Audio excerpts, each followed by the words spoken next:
Yo les trashers. Les expériences de chimie au lycée, c'est pas toujours le méga fun. Je te mélange de produits, ça fait du bleu, wouhou! Heureusement internet est le plus cool des profs et je vous propose de découvrir ensemble les 8 réactions chimiques les plus impressionnantes et folles jamais faites par la science. Yo les trashers!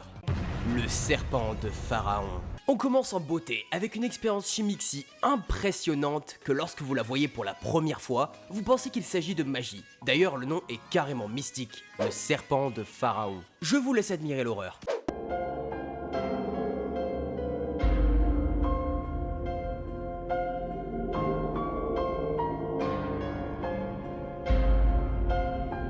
Ce truc viendrait pas du Japon? Non, parce que bon, là-bas, ils aiment bien tout ce qui est tentacules et...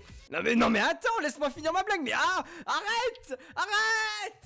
Bon alors, comment ça marche ce truc venu tout droit des enfers pour aspirer ton âme avec une paille? C'est simple, on brûle une boulette de thiocyanate de mercure 2, ce qui produit cette large quantité de matière brune, principalement de la nitrure de carbone. Mais pour ceux d'entre vous qui aimeraient admirer cette expérience de plus près, je vous avertis, le serpent de Pharaon libère également des vapeurs très toxiques, voire mortelles. Cette réaction chimique fut décrite pour la première fois en 1821 par Waller et fut commercialisée comme feu d'artifice dans les années 1860, puis bannie car les vapeurs de combustion de thiocyanate de mercure 2 causèrent la mort de plusieurs spectateurs. Aujourd'hui, le serpent noir, un dérivé de l'expérience, remplace le serpent de Pharaon, moins impressionnante mais moins dangereuse. Acide sulfurique et sucre. Je vous propose de continuer dans le thème des réactions chimiques qui ressemblent à des invocations démoniaques avec cette expérience simple. On mélange de l'acide sulfurique concentré avec du sucre et voilà le résultat, un sublime étron qui déborde de votre bécher. Pour résumer, l'acide sulfurique élimine l'eau du sucre dans une réaction exothermique puissante. Le sucre est un hydrate de carbone, ce qui veut dire que lorsque vous retirez l'eau de la molécule de sucre, il ne vous reste que du carbone élémentaire, d'où cette colonne noire et fumante. Et, outre l'odeur de soufre, ça pourrait peut-être avoir une petite odeur de caramel. Le moteur pot de confiture. Ouais, j'avoue, le titre a vraiment l'air pété, mais je vous jure que c'est rigolo. Vous allez voir. Regardez, vous piquez un pot de confiture à votre grand-mère, ça tombe bien, elle en a plein. Vous le remplissez d'un peu d'essence, vous faites un trou sur le dessus et vous allumez.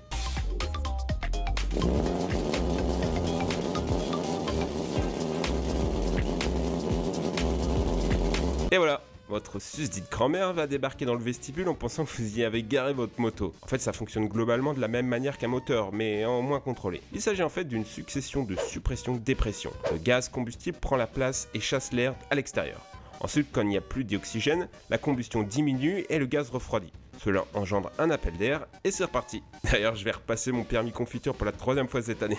On croise les doigts. Le dentifrice d'éléphant. Bon, il semblerait que ce soit la journée des titres nuls à chier, alors je vais vous montrer ce qu'on appelle le dentifrice d'éléphant. 2, 1, 4. There we go.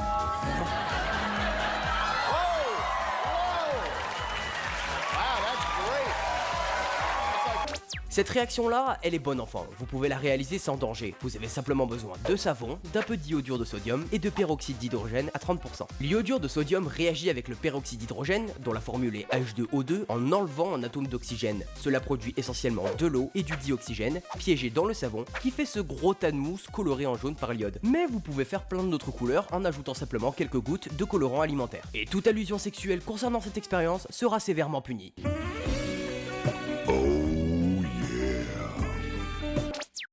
L'expérience du nounours en gélatine. Bon allez, ça suffit les conneries maintenant, moi je me casse, bordel, il y en a marre, non mais suffit, putain de merde. Vous voyez ces nounours en gélatine qui sont trop bons? On les foire avec un peu de chlorate de potassium, l'idiot n'y pense même pas, et boum.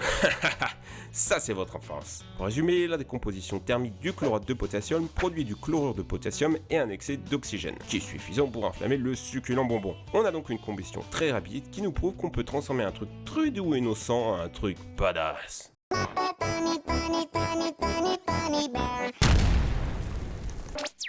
Termite. Si tu viens de penser que l'on parlait de l'insecte, je te conseille de rester sur cette vidéo. Non, le termite, et non pas la termite, est un mélange d'aluminium métallique et d'oxyde, généralement de l'oxyde de fer, et sa réaction d'oxydoréduction est capable de produire une quantité de chaleur phénoménale, ainsi que du fer en fusion. Le tout avoisine les 2200 degrés Celsius et je vous laisse admirer le résultat pour le moins incroyable.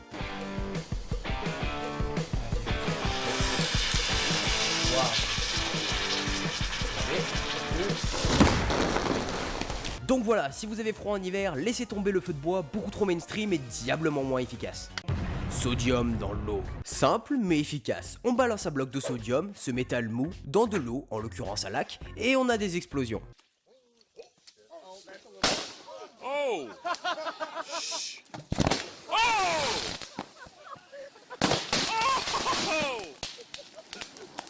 Ce métal suffisamment léger flotte sur l'eau et la décompose, libérant ainsi du dihydrogène et formant de la soude. La chaleur dégagée par la réaction exothermique de décomposition de l'eau suffit à faire détonner ce dihydrogène. Par contre, pour que cela fonctionne, il faut que le bloc de sodium soit suffisamment imposant, car celui-ci fond tant l'énergie libérée est colossale. Faut juste penser aux poissons qui doivent avoir l'impression de revivre le Blitz de 1940.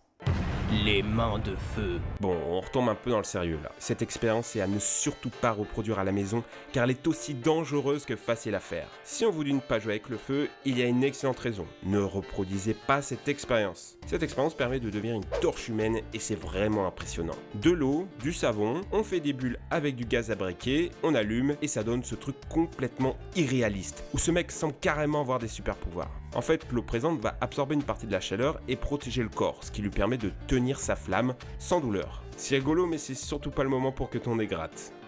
Voilà les amis, c'était passionnant, c'est juste incroyable jusqu'où va la science. N'hésitez pas à me dire dans les commentaires quelle est la réaction la plus impressionnante selon vous, à apporter des précisions si c'est nécessaire. Il y aura plein d'autres vidéos de science.